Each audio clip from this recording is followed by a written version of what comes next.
Today we're going to pull some fence. And to do that, we're going to use this handy contraption, homemade fence puller, I guess you would call it. It's simply two treated 2x4s. They are cut to the length, to the same width as the fence. They're fastened together with bolts and washers. And what I'm going to do is I'm going to put one on each side of the fence and clamp it together real tight. I'm going to wrap a chain around it, hook it to the front end loader of my tractor so I can pull back slowly and create enough pressure so that the fence will be tight. By the way, say hello to Little Bit. This is my helper.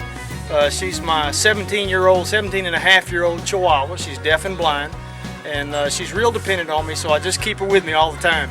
You may have noticed in the corner post video, some of you commented that you saw something that looked like a guinea fowl spying on me. It was Little Bit in her bag hanging on the fence behind me. Let's get going. Alright, thanks to Corey's help.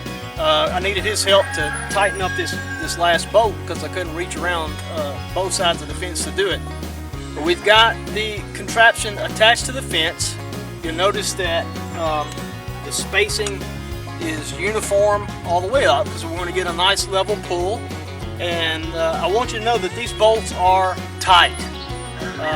We tighten them as tight as humanly possible to tighten them because obviously we don't want it to slip, because it'll end up bending the fence, and they're all uniformly tight.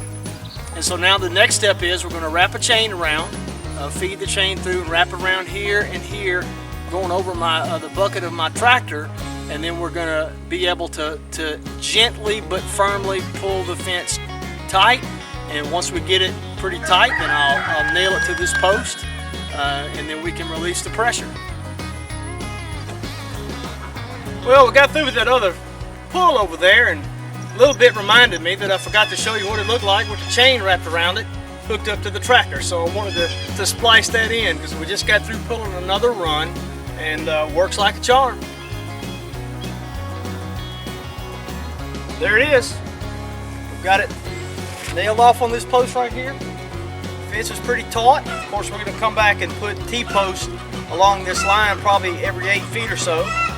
We'll put here's a little note. We're going to put the T-post on this side. Why? Because the animals are going to be on this side.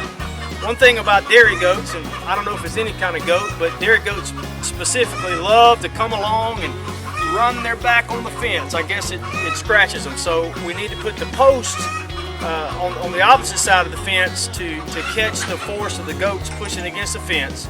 And so that'll be our next step. See you next time.